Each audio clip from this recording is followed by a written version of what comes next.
The metal scene in Halifax is intense. Bands smashing down on their drums and wailing on their guitars, entertaining crowds of hundreds. The competition is electric. Musicians left and right competing on Facebook pages for the most votes to get a live show. But what happens when the one band that's a total joke starts competing against real bands for a gig?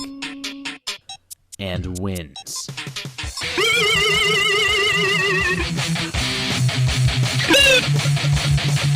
We are the Groove Jam Fuckers. We are the Groove Jam Fuckers. We are the Groove Jam Fuckers. We are the Groove Jam Fuckers. We are the Groove Jam Fuckers. We are the Groove Jam Fuckers. We are the Groove Jam Fuckers. We are the Groove Jam Fuckers. We are the Groove Jam Fuckers. We are the Groove Jam Fuckers. We are the Groove Jam Fuckers. We are the Groove Jam Fuckers. We are the Groove Jam Fuckers. The Groove Jam Fuckers. We are the Groove Jam Fuckers. We are the Groove Jam Fuckers.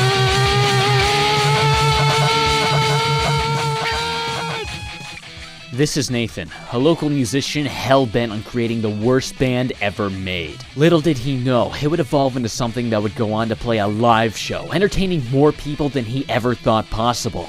He's the mastermind behind the raunchiest, funniest, most outrageous band you'll ever hear of, Piss Jug.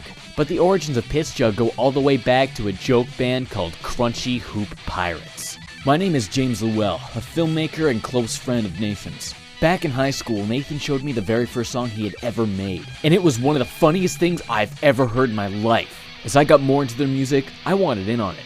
It wasn't long before they set up in my friend Robbie's basement and began to record their second album. Nobody's got James's camera, do they? No. Why would we? Is James available to come here right now? No, I wasn't available. And because of that, I missed out on one of the greatest recordings in the history of music. That's why I need to make this film. To go back and dig up the story behind this atrociously hilarious band that broke the boundaries of the friend's basement and headed right to the stage. I'm about to go on a journey to re-experience everything I missed. But why should I be the only one to experience this, when I can show the world? I got into contact with Alex and Nathan, the two original members of Crunchy Hoop Pirates. It's time for them to finally share the entire experience. I'm Nathan Cairns, and I'm one of the assholes responsible for Crunchy Hoop Pirates and Piss Jug. My name's Alex DeVoe. I did the vocals and the guitars and I guess the drums. Not that there was really ever any drums in Crunchy Hoop Pirates. I lived with my friend Alex in like grade 11. So one day, I'm just sitting in my room. Nathan's there. We live together at this point. And we had a super rad thrash band. So, if you've ever watched a lot of YouTube videos, on the side of the video, there'll be recommended videos. The more you click, the weirder the suggestions get. So, eventually, you get into this crazy part of YouTube that is just has no views, nobody knows who's uploading these videos, and they're just the most insane, crazy videos you'll ever see. And in these videos was a band called Killer Fox. Our biggest inspiration for music was a band called Killer Fox. Don't listen to them. I heard their music, and it just blew my mind. It blew my mind how a band could be so bad and yet so good at the same time. Just how you can professionally record shit.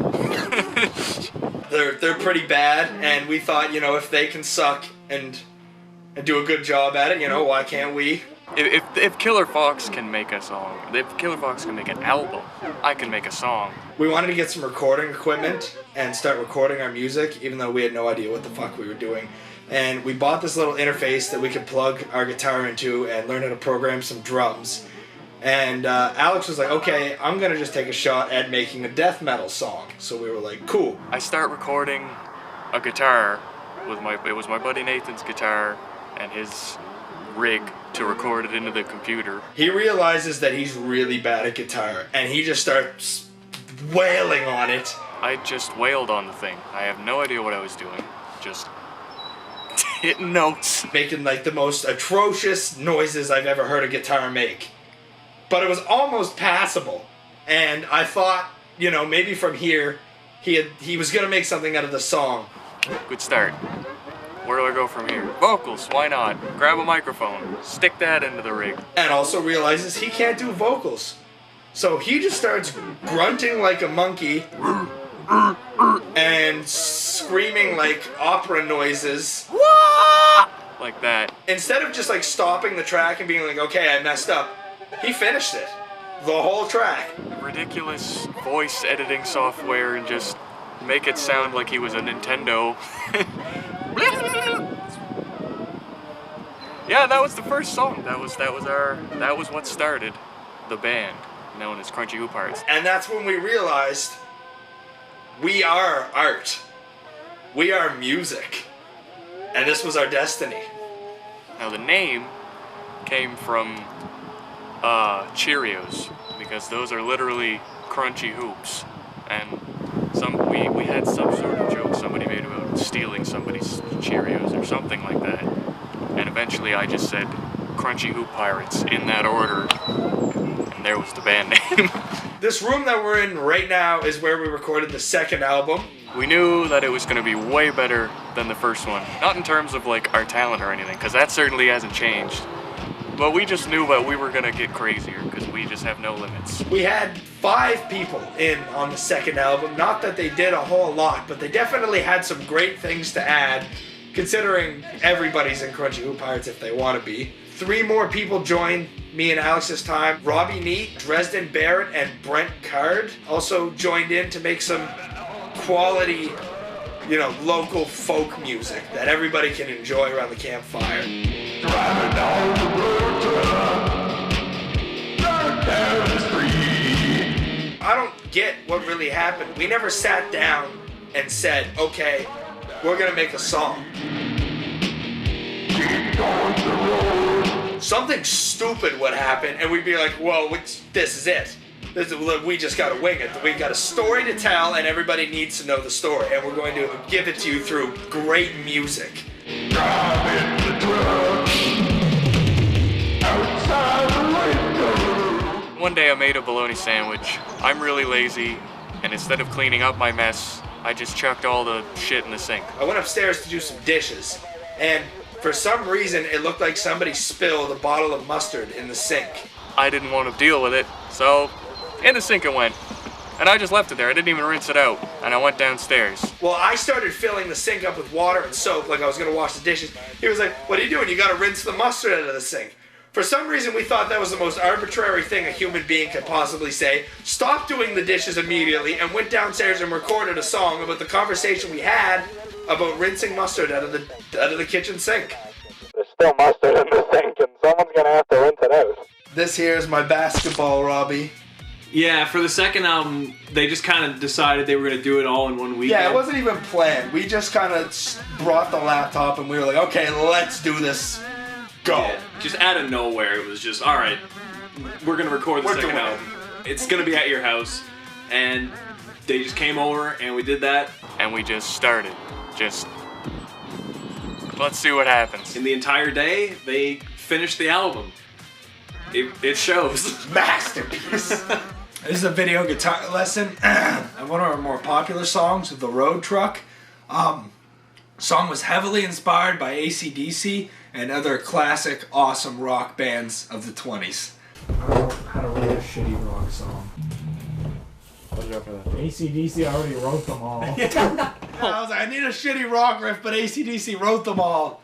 But anyways, it starts with an open power chord, and then a power chord on the 3rd fret, and a little pentatonic ditty, and that's literally it. 1, 2, 3, 4.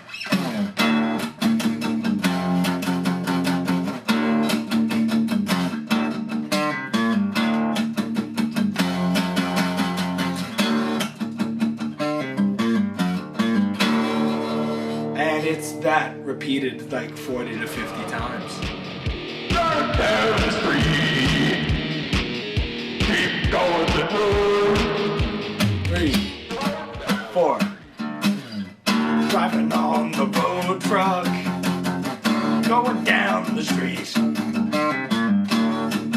rest of the words. Alright, so during the recording of the second album, we got to this Angry Bee. Nathan wanted a Europop song on there. Like Prozac or something. He wanted a song that you would hear when you go into a club, like, you know, and you'd hear this European guy like, ooh. Lady, come over! That's not what I wanted to do at all. So he made his Euro track with the drums and the bass and everything in the background, and he was like, alright, you gotta do the vocals. And I was like, I got it. Bitch done touched my penis! I knew I wanted to do something involving a weenus and a penis. That was the only thought. I was like, I gotta put that in there. Nobody laughed. I was like, whatever, I'll keep going. I bring out my fucking chess set! So I just keep talking nonsense. Recording ended, and everyone's just staring at me. And then Nathan just says to me, that is not what I wanted you to do at all. So we knew we had a great song. This is not what I wanted! I was thinking about pancakes at the time, near the end of the song, don't know why, felt hungry. So I just said, we are in Pancake House. And then I couldn't think of something else to say, so I said, Pancake House again. And then I was like, what rhymes with Pancake House? Outside Mouse. We are in Pancake House! Pancake House! Outside Mouse! And that was, boom, cut, print, you got a song. We all laughed really hard. At that, anyway. The album had to be called Pancake House. When we did the album cover, we would have to have a picture of the Pancake House and a mouse outside of it. A couple months after the album hit the shelves, and it was just flying off, let me tell you. My buddy James wanted us to shoot a music video because he likes making videos. That's right, I may have missed out on the recording of the album, but at least I was able to film a music video for the best song on it. We get into the bar, and he starts just giving me liquor. Now, this is liquor that he didn't want, and I'll just take anything at this point. So I got really drunk for this video, so I just went nuts. And we're going, we just threw everything in this video. We got dancing, we got Solid Snake, we got snakes, we got drinks, we got chess, anything we could think of. And we just threw it all in there into this big cacophony of just noise. But like they say, all good things must come to an end. As sad as I am to say it, Crunchy Hoop Pirates did end up meeting a temporary demise. After high school, me and Nathan and Robbie didn't really get to hang out as much. After Crunchy Hoop Pirates released like 2 albums, which are too many, we all kind of stopped hanging out. That's pretty much everyone's experience of high school. Is just, you're like, I'm gonna be friends with these guys forever, and it never works out that way. And I made a new group of friends. And then he goes on to make a Piss Jug, which I never got to be a part of just because I didn't really hang out with his group of friends, as he didn't really hang out with mine. It's not really dead. Like, Crunchy Hoop Pirates can happen at any time. There could be a 3rd album next week. There could be a 3rd album 2 years from now. I think it'll happen eventually. I don't know when. We just like to go to my friend's basement and dick around. And actually, funny enough, Piss Jug started with a band we made before that was just a grindcore band that made micro songs called James Llewell. Like, that was what the band was called. We played a show for people and then decided that we were all going to wear ski masks and fight each other and just completely fuck around. And we wound up at the end, I was just like, yeah, just kidding. This band's called Piss Jug. I have no idea how I came up with the name, but we were like, okay, solid. And basically, once we got the name, we'd go on Facebook pages where there'd be events for local shows and stuff like that. And we'd say, hey, we're Piss Jug. We want to get in on this show. And everyone knew who we were, and they knew it was probably a joke. And we had a lot of, like, internet infamy around us. And we actually won the competition to open for Abandon All Ships last January. And even though we won, we didn't get approved. And that's when we really took off and we just full-on assaulted every event that we could possibly post on, trying to get us a show. So despite winning, they never got to play that live show.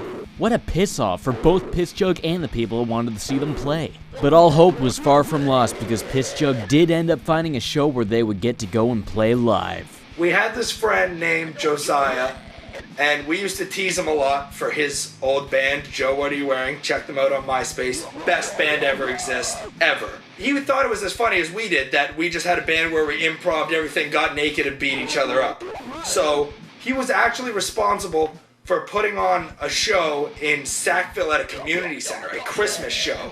And he had us open up for the show, and we were absolutely blown away that anybody actually wanted to see this band play. And surprisingly enough, a lot of people showed up to see Piss Jug just because they were curious as to what the fuck we were actually going to do. So obviously enough as a band, Nathan isn't the only person involved with Piss Jug. 2 vocalists. We've got Johnny Bravo and Trill Bill. I don't think they want to be actually named, so we'll go by their stage names. We got our drummer, Young Coconut, and we have our bassist, Lil Biddy, and me, the guitarist. I decided it was time to track down and interview the other members to get more of the experience. But first I ran into a guy named Michael who claimed to be Piss Jug's #1 fan. I thought it might be a good idea to get the experience from someone that's never been in the band, instead saw it unfold in front of them with their very own eyes. My name is Michael. I'm Piss Jug's #1 fan.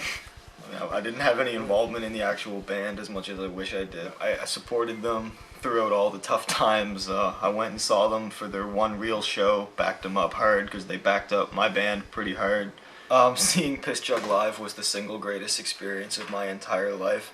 They offered an experience that no other band in Halifax was offering at the time. It was a bunch of Boy Scout gent bands, and these guys came up wearing ski masks, throwing spaghetti at me. It was exhilarating. They fought a bunch. They almost nailed me in the face. It was the adrenaline rush, really, just was incredible. More so than any other band in Halifax. They were fun to watch. You were never bored watching Piss Jug because you know they're constantly gonna like break frickin' like glow sticks and pour it down your throat. It was absolutely spectacular. They gave away a leopard print Disney Mickey Mouse visor that had Piss X Jug written on it. I actually framed that and put it on my wall. So that way I wake up every single day and I know that they'll always be with me, even if they've broken up, you know, technically. There's always a part of Piss Jug that stays alive with me. With a description like that, it sounded like one hell of a show. I decided it was time to track down the other members of Piss Jug to get their sides of the story. The first was Dresden Barrett, one of the members that's alright with his name being in this film. His stage name was Johnny Bravo, and he was one of the vocalists for Piss Jug. I invited him and Nathan over to my house for some more interviews. However, instead of coming to the door and knocking like any other sane person, they showed up on my roof. I'm Dresden, aka Johnny Bravo. I'm a vocalist and shit disturber.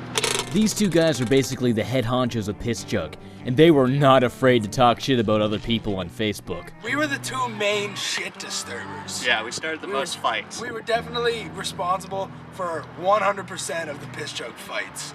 Because we would literally just like take a person and just set a status about them and be like, yeah, this person's a piece of shit and we fucked their girlfriend.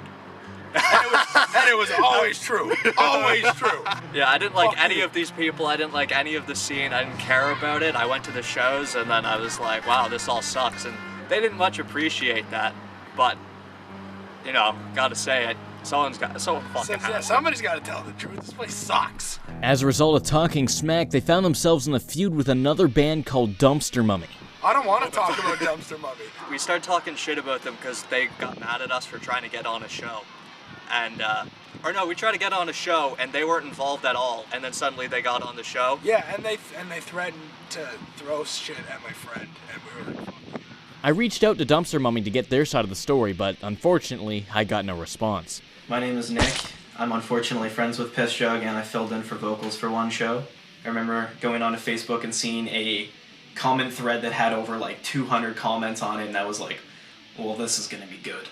So scrolling through the comments, I see that Piss Jug was starting a fight with another local band called Dumpster Mummy. The fight was like ongoing and it was hilarious, and I've never seen people fight over like some of the stupidest things that they were fighting over. Dumpster Mummy's the worst band in Halifax, and Piss Jug wanted to be the worst band in Halifax, so they fought over it. But you know, they both suck. Doesn't matter anyways. Why are we on the roof doing this? Yeah, who put us on the... Hey, who let the dog out? I decided that the roof was probably not the best place to interview these guys, so I invited them both inside for further interviewing. Mind freak. Ah, fuck! One of their members threatened our friend, threatened to hit him with a trash can, and we were like, that's not that funny. And he was like, it wasn't a joke. And we were like, oh, really? Oh, really? Oh, really? We took it to the streets of Facebook, and I made the Facebook status, Dumpster Mummy versus Piss Jug, the unintentional laughingstock of the city versus the intentional laughingstock of the city. They didn't really like that, did they? No, they didn't. Their greasy minds somehow processed the threat and decided to react by threatening us physically, to which we just laughed. It's a joke, man. Like, what? Anyways, so we were going along like it was a joke, and we started getting like physical threats. I mean, their guitarist, I forget what his name is, he was cool about it. He thought it was hilarious. Yeah. He was having a grand old time with it. And then I think their vocalist, he was making... Silly Wick. Yeah, it was something like that, or Greasy Bill or something like that. He started physically threatening us. And he was like, yeah, say that without like the piss jug to come out from behind the page. So I was like, all right, where do you live? And he was like, come fight me. And I was like, where do you live? And he was just like, yeah, I bet you I'd kick your ass. And I was like, where do you live? And evidently he doesn't have a home. Evidently he's homeless because I couldn't get an address. Do dumpsters have addresses? Yeah, you know. Well, the feud's over, I hope. If this like makes it come back from the dead, good. We'll come back from the dead too. Like we're coming. We had one dude show up to the show. He doesn't know what this kind of music is. He just put on a ski mask and a GoPro and just stomped around in the pit, just assaulting random innocent people. So it turns out that even people that don't know a thing about this kind of scene can still go there and have a great time. I decided to track this guy down and get an interview with him. Hear his side of the story. I'm Brandon Lormer, and hold on, let me put I need my uniform on. That's better. So I was Piss Jug's #1 fan. I told Brandon that Michael also claimed to be Piss Jug's #1 fan, and he wasn't very impressed with that. Well, Michael, I hear you think you're Piss Jug's #1 fan, huh? You're Piss. Let me tell you something. You got the frame visor, huh? I've never taken this shirt off, ever. I was born with this shirt on. This isn't a shirt. This is my skin. First Piss Jug show was at Mary's Piss Shack for her birthday, and in one room there's all these stoners and goblins, and the goblins were jerking off to Kirby Air Ride, and the stoners were, Mary, where's the weed? We posted up in the furnace room, set up, masked up, and started screeching at the other room. So I was wearing a luchador mask, and I was yelling like an idiot. Suddenly I get hit in the face. And that was the first time I'd ever been hit in the face. And surprisingly, I thought I'd just fall, but I was like, okay, now it's on. So I ripped my mask off, got him in a headlock, wrestled him to the ground, and then broke the mic off his head. Oops.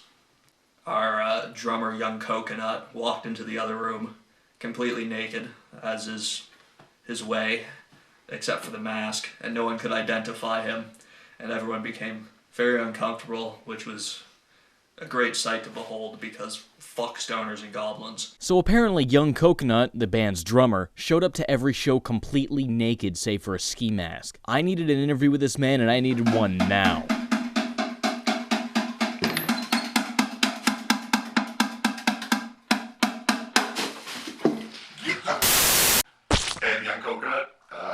Drums and Piss Jug. The first Piss Jug show we did was in our friend's basement for her birthday party, and it was in our furnace room, the Piss Shack. And there was really no premise to why I was naked. It kind of became more of a dominance thing, how I was over everyone else. and everyone hated me and didn't want to look at me. And at one point, our friend didn't want me near his girlfriend because he thought I was going to touch her. We played a show at the Sackville Community Center. While we were there, I was naked as well as part of the whole show. The vocalist told everybody to move up, so everybody moved up, and no one really noticed that I was naked. I was minding my own business, talking with my friends. I look at the drummer, his genitals are out, and they're exposed. It wasn't even the weirdest thing there. There were two guys in Gumby costumes, and they were fighting each other, so that was cool. Two people dressed as Gumby. Apparently, I punched one in the face and gave him a bruise, and I punched the other in the stomach and the back.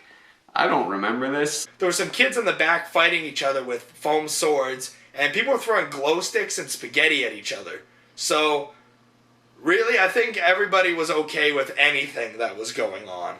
4 tweens, probably junior high, were there, and they're all seeing girls that just saw me and my dick, and were and then ran the other way, and it was really funny. And then everyone moved up, but then everyone moved back all at once, and it was just ridiculous. But I was uncomfortable for a little bit, but at some point in time, I just came to terms with it. It enhanced the live experience. It gave it a raw feel. I remember seeing members of the community. They were 40 years old. They probably had children, and I was like, I really hope they didn't see my dill. That was fun. I was told that it was well received. I had a well received dill the whole time, so that was cool. On a scale of 1 to 10, how nice was his dick? It was a pretty good penis. It was somewhere in between your stepdad's.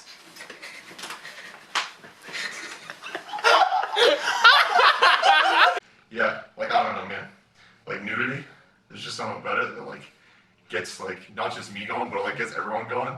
Everyone in the crowd, it's just so foreign to them. They just don't understand why I'm naked. It fuels me. I'm like Superman in the sun. My blood just starts boiling, and everyone else is thinning.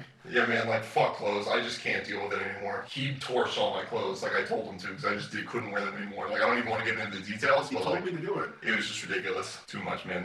Please stop talking about it. I can't do it right now. People want to know. Man, I'm not in the state to do this. People want to know. Man, I can't fucking do this.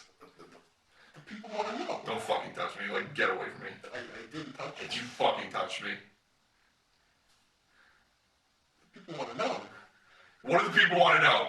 About being naked. You want to fucking know about being naked? Here's nudity, okay? Here's fucking nudity, okay? Okay? I'm done. I can't do this. It's not usually like this. My name is Trillswell, and I did vocals for Piss Jug. So what was the experience like? Horrible. When we were playing, we kind of had this idea that we needed to cover something astounding. Everybody would be like, why is this band even playing this? And we decided Lose Yourself by Eminem would be the best possible cover we could do. I didn't learn the words before. I just went off memory from when I heard it when I was 8. Not only did we not practice it, we never really jammed. We had 30 seconds of a real song. None of us really know how to play Lose Yourself by Eminem. And I knew he said spaghetti. He panicked. He couldn't think of what the rest of them were, so he just started screaming spaghetti. Started yelling spaghetti, and then I saw a face emerge from the crowd and handed me a fistful of uncooked spaghetti. And I ate it. I ate the spaghetti. I threw spaghetti at people, I broke it up, and I started throwing it in people's faces and saying, fuck you. Nobody told me that before the show, they told him about the spaghetti. They're like, you can use it, do not get it on the floor at all, because it's a bitch to clean up. And nobody told me anything, and I just broke it all up and threw it everywhere. And so the people that organized it were so mad at me. They were like, we have to clean up all this fucking spaghetti and everyone keeps slipping on it. I told them that I would clean it up for them in between shows. After the show ended, I left. Flush the fucking toilet! Nothing fucking matters! We really wanted the show to just be a little bit of everything, and we felt like a strip club kind of feel to it would be really nice to have. But we have a lot of money, but we didn't have it on hand. So we figured, what do a bunch of twerking 12-year-old boys like? And we figured, Yu-Gi-Oh cards. Yu-Gi-Oh! Everybody likes Yu-Gi-Oh! So we had our bassist Lil Biddy get a handful of Yu-Gi-Oh! Cards and make it rain. My name's Lil Biddy and I played bass in Piss Jug for one show. I guess it was pretty sick. I got to throw Yu-Gi-Oh! Cards into the crowd and I got to spread the heart of the cards. I wish I would have threw some more ultra rares out, because like when kids see that, like they lose their shit. I know when I opened up my first pack of Yu-Gi-Oh! Cards and I actually saw a summoned skull, ultra rare. It was holographic. This is not bullshit. Like, this actually happened.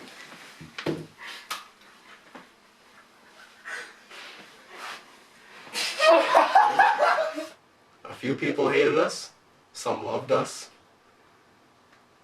but in the end, I think we just hated ourselves. So the show was happening and trying to pick fights with people. I was like, hey, sure are a lot of fat kids here. Nathan told me my duties were to just go around and like fight kids. I was kind of scared for a while. I think a lot of people were pretty scared for a while. Then I realized I had my glasses on and I was like, shit, I'm gonna get beat up at this show, because that's a guarantee at a Piss Jug show. So I ran to the back of the stage and smashed my head off the bass, threw my glasses aside and then went back out. Somebody had taken my microphone, so I had nothing to do. So I stomped around and then got beat up. We just wanted to be as absolutely ridiculous as possible. We wanted to make people feel happy. We wanted them to be uncomfortable. We wanted them to just laugh their asses off. We wanted them to just be absolutely astounded at what was going on. It was a crazy thing. I don't think anybody knew, besides the guys in Piss Jug, what Piss Jug was going to be in the Sackville Community Center. I don't think Piss Jug knew what Piss Jug was going to be. So I lied down on the floor, and then Nathan comes over and just starts teabagging me. At some point in the show, I realized that I was really interested in doing some sort of interpretive dance, and I didn't have a dance partner, and I realized Brandon Lormer was sprawled out on the floor, looking ever so fine, and I realized that I wanted to dance with him, so I approached him, guitar in hand, squatted over his face, and just dropped my balls on it. It was a beautiful thing. It truly was. It was like straight off of Dancing with the Stars, I'd say. You would have won. I would have won. I didn't even feel uncomfortable. I was just like, this is happening. And I accept that. There's a flash of light at one point because Ryan Stacy from Freedom Photography took a picture of him teabagging me. Half of Nathan's face light up, and it's horrifying, and he looks like the devil. It was like performance art, really. These two masculine presences fighting it out on the Yu-Gi-Oh! And spaghetti-covered floor. So really, at this point, it's not about the music. It's about the show, the environment they create. The music is nothing but noise. Some of these guys hardly even knew how to play the instruments they had. So I had a shitty bass I didn't know how to play. I borrowed some effects pedals, ran it through that, put it through a broken amp, cranked everything full up, and then stuck electric toothbrushes under the strings, so it sounded like crunchy, hissing piss. Dresden really goes to show that even if you don't have any talent and can't use the instruments you have, you can find other creative ways to create entertainment with them. With all the effort these guys put in the show, it's a shame they didn't make any money off of it. Or did they? We wanted to make some money. We weren't leaving without making some money, because it's all about the money in the music industry. They had a lot of different Piss Jug memorabilia. I made like the 2 official t-shirts. People like made their like homemade Piss Jug shirts. Like people in one of the bands playing made homemade Piss Jug shirts. This is the Piss Jug established 1947 style. And there was also a Merry Pissmas style. There was a Katy Perry mixtape that had Piss Jug scrawled on it. They had some apple juice, but most importantly, they were selling like a giant neon orange butt plug. I went to Spencer's and picked up a neon orange butt plug, and I wrote Piss Jug on the side of that. Official Piss Jug brand. Giant orange neon butt plug. Surprisingly, no one fucking bought it. We had a butt plug. In fact, it's still available, but now it's part of a sex toy sculpture, which you can find in the Dalhousie Art Museum for the low price of $999. Well, you know, I guess if you're going to be the world's raunchiest band, you're going to have the world's raunchiest merchandise, too. We made a grand total of, like, what, $3. Maybe 5, yeah. It's a hard life, you know, doing this full time. On the road. All the time on the road. Your bath is just baby wipes, and everybody shares one. So the last guy just gets ball sweat on a napkin, and he has to clean himself with it. Unfortunately, even though they were a smash hit at the show, the band soon drifted and fell apart. Like I said earlier in the film, all good things must come to an end. Just like Crunchy Hoop Pirates, Piss Jug ended up meeting their very own demise as a band. Nathan once more found himself without anyone else to make music with, so I decided to get Nathan and Alex together one last time. What better way to end this than where it all began? So, here we are after about 2 years of not making any music together. In fact, I probably haven't seen you in like a year. Yeah. So the two assholes are reunited. How have you been? Good. Good? Yeah, it's been a little rocky. Well, you know, c'est la vie. If two guys like us can record an entire album, then there's nothing stopping you from doing doing anything. Anything that you want to do. Anything that you want to do. Like, we made 2 full-length albums. Yeah, about 7 to 10 songs each. And we did nothing. Nothing. We just hit things and then said, oh, that's good. You can still entertain a lot of people even though you're not good at it. Yeah, because, I mean, how else did bands like 3 Days Grace get popular? Just fuck? time. What the fuck did you just say about 3 Days Grace? 3 Days Grace is not the band I was thinking of. I couldn't think of it. Yeah, you're damn right it's not the band you're thinking of. 3 Days Grace is one of the best bands. Listen, don't listen to this fucking guy. 3 Days Grace is one of the best bands to come out in the last... This isn't even going in the film!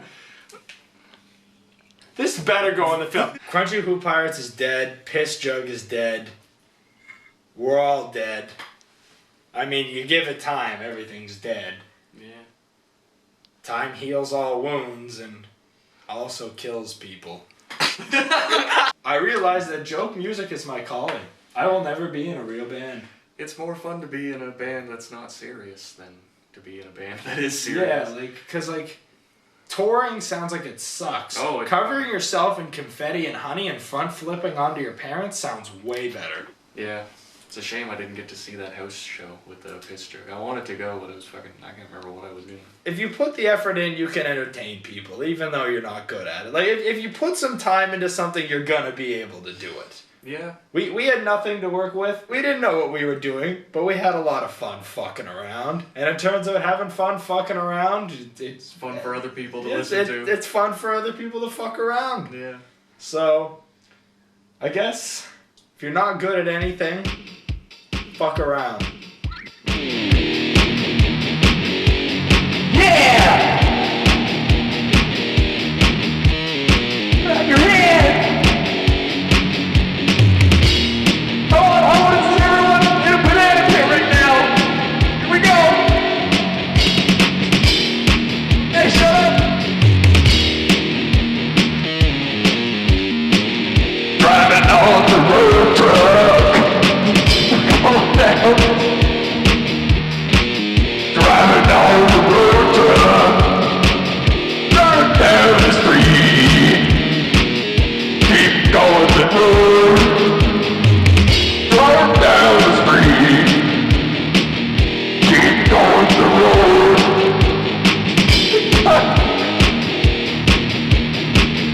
keep down the street, going up the journey. Driving the truck outside the window, driving the road, driving the road.